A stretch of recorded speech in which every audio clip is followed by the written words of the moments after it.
Folks, how you doing? Tim Buckley with you here. It is a Monday afternoon. We are still in weather impact alert mode. We have cold weather on the way. It's already cold. It's only going to get colder going into tonight and the next couple days. So let's get after it. Here we're looking at temperatures falling. That's kind of where we are right now. You know, throughout the day today, we actually warmed up a little bit to around 30 degrees, but in the last couple of hours, we've really started to dip pretty strongly. Temperatures are all the way down already into the mid-20s around the area, and that's something that we'll be tracking here for you as one of our coldest nights of winter is on the way.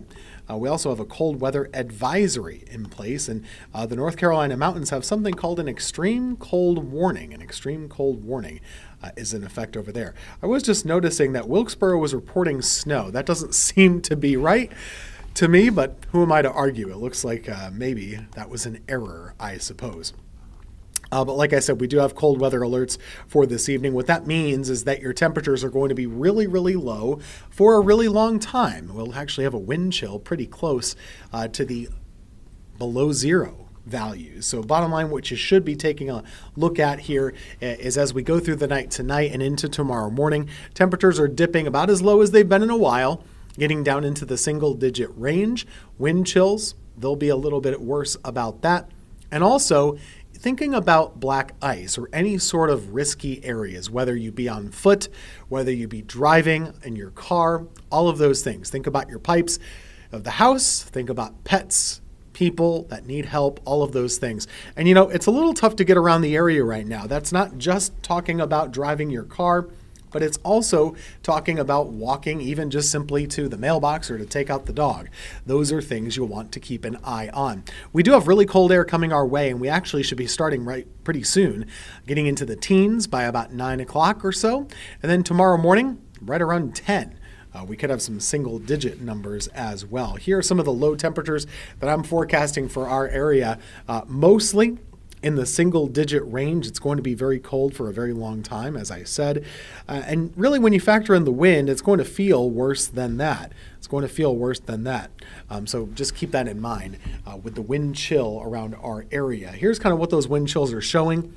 Mostly in the 0 range or below 0 range. Those are both options for us. And hey, let's take a look at this. If we do get into the single digits or anywhere colder than 11, it'll be the coldest that we've been since before Christmas 2022. The last time we had a single digit low, that was Christmas Eve of 2022 when we were 7 degrees. So it's been a little while there.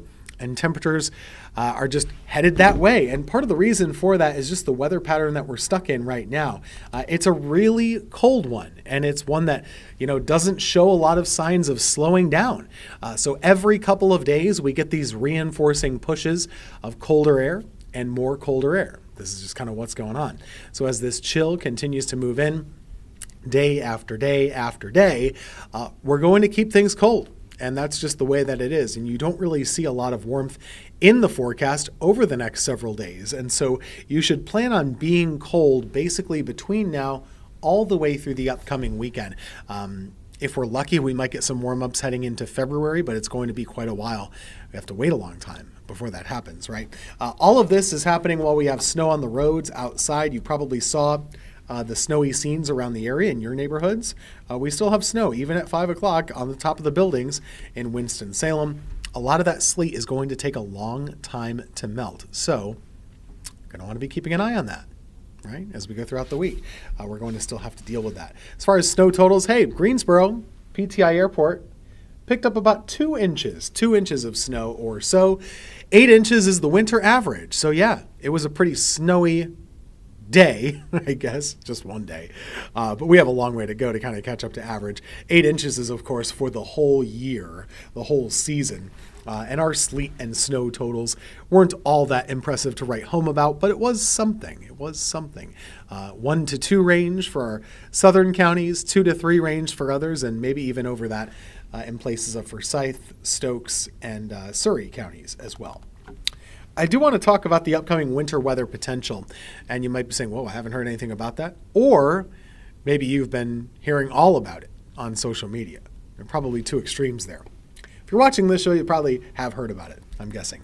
We have a big dip in the jet stream. It's actually very favorable for winter weather in the southeast to have a weather system take a track like this. So basically what this does is it introduces a lot of cold air into our side of the country, and it can also encourage low pressure forming in this area. So when you get a cyclone, which is low pressure, when you get low pressure to form over here, a lot of times it can throw back cold air to us. And if that's the case, it can occasionally bring us winter weather. And we have some models that are showing that, some that haven't, but the signs are getting aligned a little bit more that we might have some winter weather to track going into the weekend.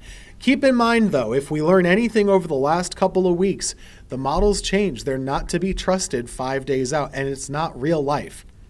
Computer models are not real life. They are guides to what could happen. They are things that we can look at, but it's not something that we should it's not the end-all, be-all. And like I said, it's also not reality. There are multiple paths a low pressure can take for us to get a winter weather system.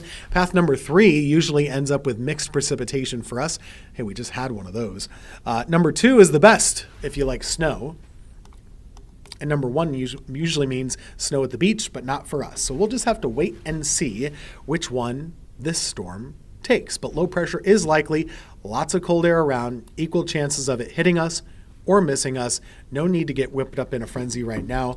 I don't even really want to talk about it, but it is my job. It is my job.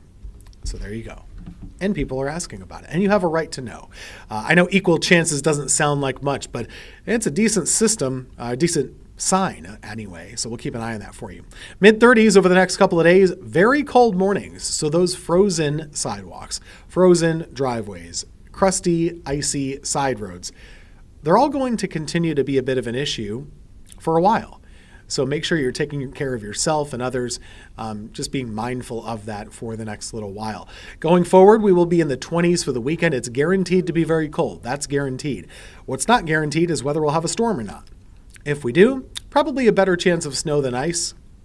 But I say probably because this is North Carolina and we're 5 days away and lots can change. So we'll be tracking it for you. We'll be joined by Brad Panovich in just a few minutes to talk more about the weather.